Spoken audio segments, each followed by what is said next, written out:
आप जो गड़े और इस चीज़ की बात करो तो बारिश का मौसम आ गया, आप कहीं चले जाओ, चाहे अमेरिका चले जाओ, कहीं भी चले जाओ आप। इस 15 साल में जो विधायक कुछ नहीं करा पाया, क्या अगले 5 साल में वो करा देगा वो काम? 4-5 महीने के लिए कोई आया, टिकट होर्डिंग पोस्टर लगाया, टिकटार्थी बन के चला गया, आप सेव करके रख लेना। 60 से 65 सीट मेरे ख्याल से बीजेपी की आने वाली।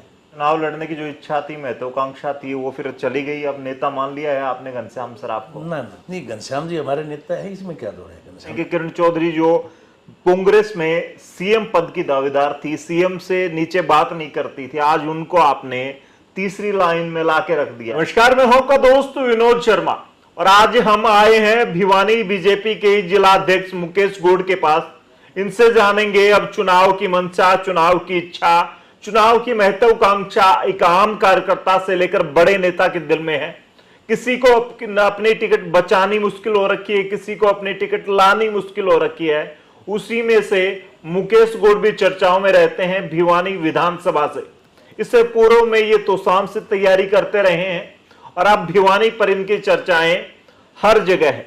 बीजेपी के नेताओं के साथ साथ दूसरे नेताओं के साथ भी जब मैं कई बार साक्षात्कार करता हूं, इंटरव्यू करता हूं, तो बातें निकल करके आती हैं कि एक नेता ऐसा है मुकेश गौड़ जो जिला अध्यक्ष है और वो टिकट की लाइन में है।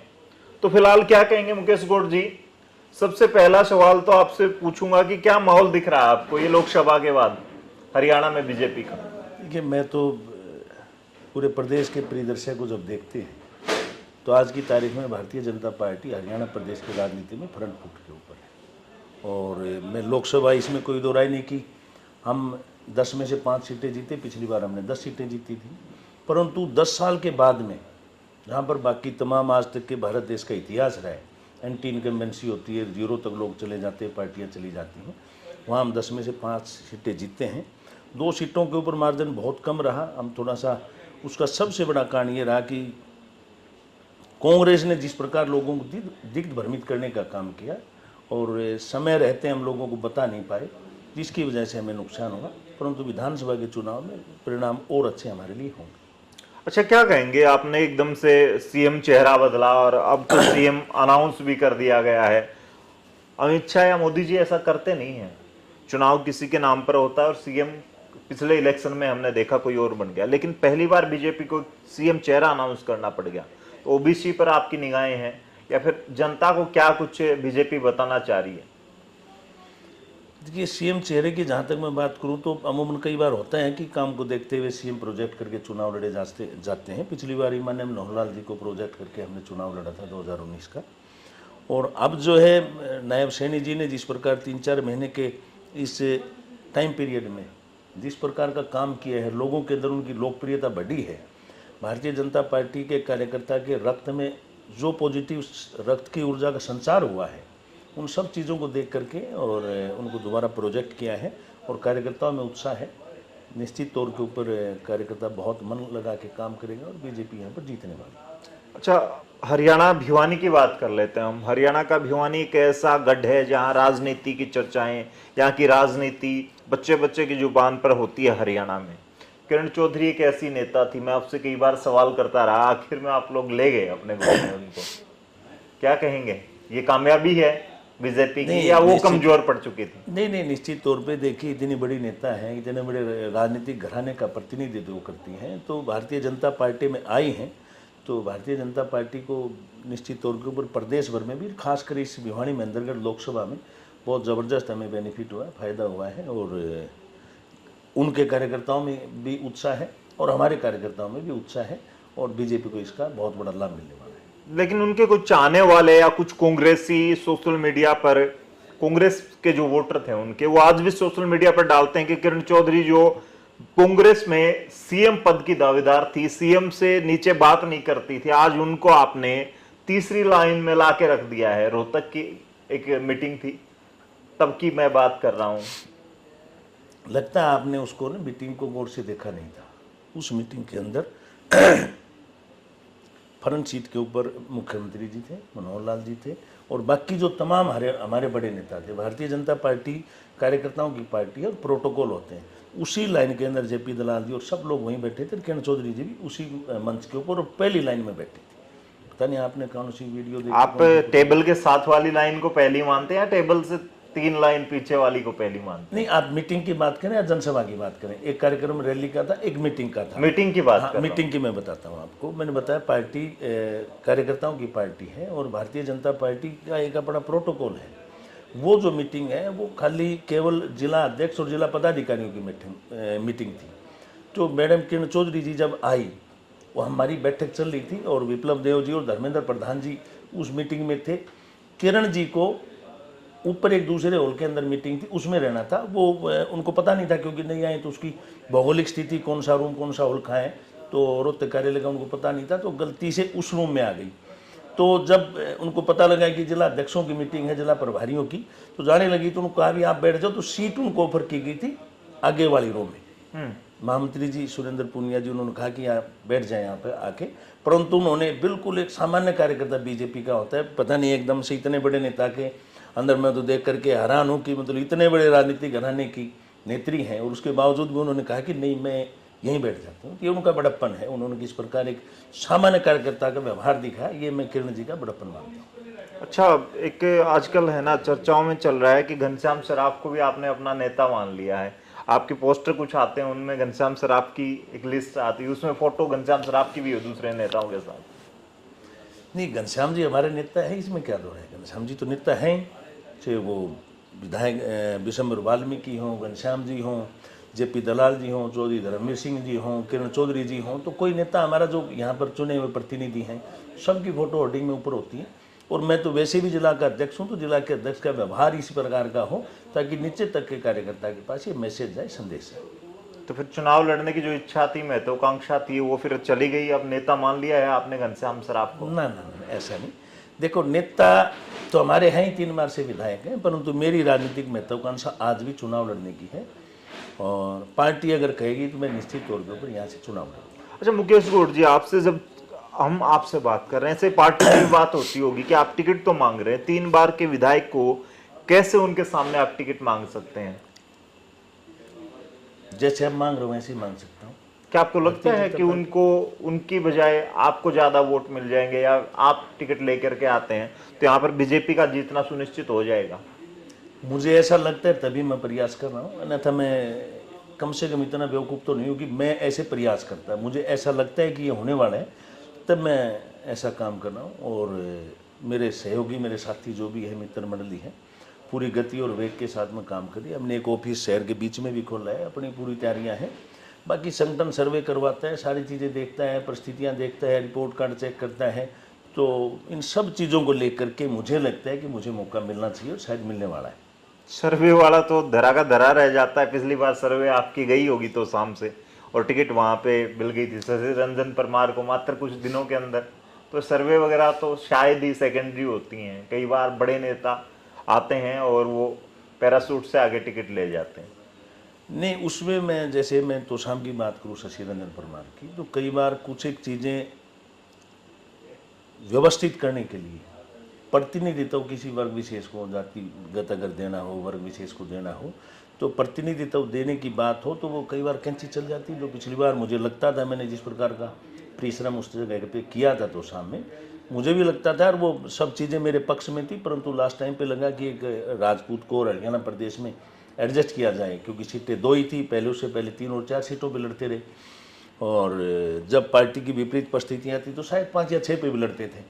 तो पार्टी ने तय किया कि एक और को एडजस्ट किया जाए, तो उसमें से शशि रंजन परमार जी का नाम है। बहुत अच्छा चुनाव हमने तो शाम से लड़ा, पार्टी को 55-56 हज़ार वोट आए। भिवानी के हालात आप निकलते हैं, आपने बताया कि शहर के बीच में एक ऑफिस आपने कर लिया है और एक ऑफिस आपका यहाँ उत्तम नगर में, लोहारू रोड पे। यहाँ से वहाँ जाते वक्त इतना आसानी से पहुँच पाना बड़ा मुश्किल होता होगा आपको। रोड के गड्ढे, टूटे हुए रोड, पानी भरा हुआ रोड, सीवर के ढक्कन खुले हैं, और जो कंस्ट्रक्शन का काम चल रहा था वो पहले भी चल रहा था और आज तक भी चल रहा है। ऐसा कई साल, कई दिन लंबा चलता है। बिजली के कट भी थे, अब तो गर्मी में बहुत परेशान थे। देखिए, जब डेवलपमेंट होता है तो निश्चित तौर के ऊपर काम तो लंबा चलेगा ही। हमारे पुराने जमाने में कहावत है कि बिरला जी की करनी कभी रुकी ही नहीं। तो 10 साल से हरियाणा प्रदेश के अंदर करनी कभी रुकी ही नहीं है। करनी जो है वो थोड़ी वसूली करनी चली रही है, विकास डेवलपमेंट हो रहा है। आप जो गड़े और इस चीज़ की बात करो तो बारिश का मौसम आ गया, आप कहीं चले जाओ, चाहे हम अमेरिका चले जाओ, कहीं भी चले जाओ, आप इस बारिश के मौसम में आपको कहीं ना कहीं पानी की समस्या अवश्य मिलेगी। और मैंने आपके इंटरव्यू में भी और बाकी साथियों के इंटरव्यू में भी कहा है, भिवानी के अंदर थोड़ी सी दिक्कत है कि भिवानी शहर पुराना बसा हुआ शहर है, तो पुराने शहर के अंदर ये दिक्कत रहेगी। बाहर के आप शहर में आप घूम के देखेंगे अच्छी सीवर लाइन बिछी हुई, भिवानी शहर की 25 फुट नीचे सीवर लाइन है। अगर आप पूरी पुरानी लाइन देखेंगे, चौरी बंसी लाल जी ने जो बिछवाई, तो 25 फुट नीचे है, उसका अल्टरनेट निकाला है, उसके सर्वे वगैरह हुए, तो आने वाले समय में दिक्कत दूर होने वाली। आप इतने साल पुराने, 10 साल में तो बदली जा सकती थी। उसके साथ साथ बात करें, जिस घर में लाइट नहीं है, जिस घर में छोटा बच्चा है, जिस घर में पीने का पानी नहीं पहुंच रहा, पीछे 5-5, 7-7 दिन बहुत सारे समाज से भी ऐसे आए, बेचारों ने टंकर पे अपनी फोटो लगवाई और वो पहुंचा रहे हैं वो पानी, सरकार नहीं पहुंचवा पा रही, वहां एक आम आदमी को करना पड़ रहा है वो चीजें। शायद आपने भी कोशिश करी होगी। तो ये समस्याएं आप 70 साल पहले भी बताते थे, आज भी हैं। तो क्या विकास कहाँ है? विकास की बात करती है बीजेपी, विकास तो नहीं हो सकता, इसको विकास नहीं कह सकते। देखिए, मेरी बात को सुनने वाले भी आप भी अन्यथा ना लें, इसका एक टेक्निकल कारण था। 50 डिग्री के आसपास अब की बार तापमान रहा, जिसकी किसी को उम्मीद नहीं थी। तापमान ज़्यादा होने की वजह से कूलर, एसी, पंखे, सब चीज़ें ज़्यादा चलती रही, जिसकी वजह से बिजली के कट लगाने पड़े। आपने देखा, कट लगते रहे। आपने देखा होगा कि बापोड़ा का फीडर के अंदर कितनी बड़ी भयंकर आग लगी थी, जाकर के 1.5 दिन में वो भी हिसार, भिवानी, रोहतक की फायर ब्रिगेड की गाड़ियाँ लगी, तब जाकर के बुझी। उसके बाद तय हुआ कि बीच बीच में कट लगाते रहे ताकि इनका तेल गर्म ना हो। तो ये तो थी बिजली का कारण। और पानी की समस्या, कोई दो राय नहीं कि अब की बार पानी की समस्या रही है, परंतु उसमें सबसे बड़ा जो कारण है वो ये है कि कूलर 1 घंटे के लिए भी बंद हुए ही नहीं। कूलर चलता है पानी से, जो घर का पानी वही उसके अंदर यूज होता है। पीने का पानी अगर मैं मान लो कहूँ कि एक बार टंकी कम भरनी पड़ी या 2 बार टंकी कम भरनी पड़ी, एक के कूलर के अंदर 50-50 लीटर, 25-25 लीटर, बड़े कूलर में तो और भी ज़्यादा पानी आता है। तो ये भी एक कारण रहा। कुछ पानी की समस्या रही है, जिसको हमने आज भी सुबह जैसे हनुमान डाणी के लोग आए थे पानी की बात को लेकर के, तो हमने ऊपर कहा तो हनुमान डाणी में बूस्टर बनेगा, बूस्टिंग स्टेशन बनेगा। तो ऐसे काम हमने अब जो जहाँ पर दिखते हैं उनको हम सुधार करेंगे। अगले साल तक आपको इन सब चीज़ों से मुक्ति मिल जाएगी, कोई दिक्कत रहेगी नहीं। लेकिन इन चीजों का समाधान, ये चीजें आपको लग रहा है कि जनसंख्या धीरे धीरे बढ़ रही है, भिवानी का वोट बैंक शहर का कितना 1 लाख से 1.5 लाख, 2 लाख तक पहुंच गया, तो उस हिसाब से फिर सुविधाएं भी बढ़नी चाहिए। आप जिस उसकी वाटर टैंक की बात कर रहे हैं, 3 से 4 भी हो सकते हैं, 5 भी बन सकते हैं। दूसरे आप बिजली के इनकी बात कर रहे हैं, बिजली के जो जितनी मशीन्स हैं वो भी बढ़ सकती हैं, बिजली घर बढ़ सकते हैं।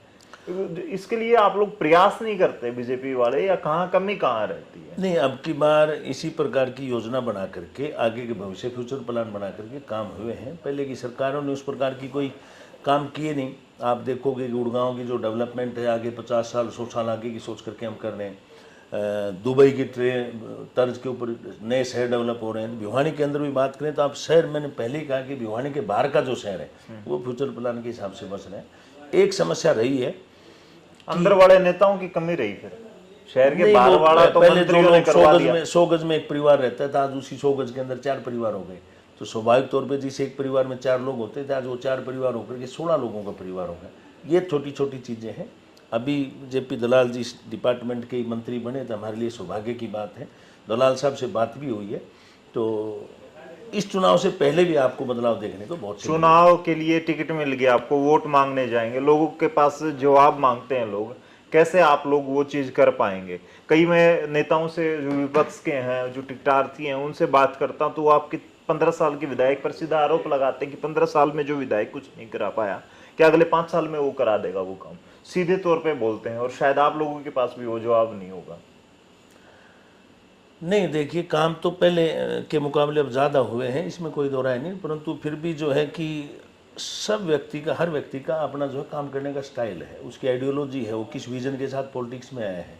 अपने अपने सबके विजन है, कौन किस प्रकार किस कार्य प्रणाली के साथ में काम करेगा, सब ने सोच रखा होगा। हर आदमी अपनी सोच के साथ काम करता है, परंतु पिछले 15 साल में भी यहाँ पर काम हुआ।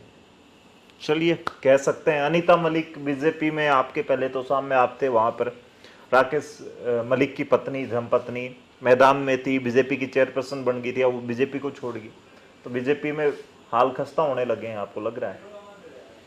नहीं, जो है अनीता मलिक जी भारतीय जनता पार्टी में थी, और अभी वो कल परसों उन्होंने घोषणा की है। मुझे लगता है कि बहुत जल्द उनको इस चीज़ का पश्चाताप होगा क्योंकि जो भारतीय जनता पार्टी के अंदर कार्यकर्ता का जो सम्मान है वो अन्य पार्टियों के अंदर नहीं है। दूसरी पार्टियों के अंदर तो नेताओं की भीड़ है, टिकटार्थियों की भीड़ है, तो टिकटार्थी हैं जो लोग टिकटार्थी हैं, परंतु जब टिकटों का वितरण हो जाएगा और आने वाले समय में जो लोगों को हकीकत का पता लगेगा तो सब लोग बीजेपी की विचारधारा को पहले भी पसंद करते थे। कुछ एक लोग गए होंगे, अपनी राजनीतिक महत्वाकांक्षाएं होंगी, मजबूरियां होंगी, तो अनीता मलिक जी का पता नहीं कह रहा, परंतु हमने अपनी तरफ से किसी प्रकार के सम्मान की कोई कमी उनको छोड़ी। पिछली बार 75 पार का दावा बीजेपी कर रही थी, अब क्या स्थिति लग रही है?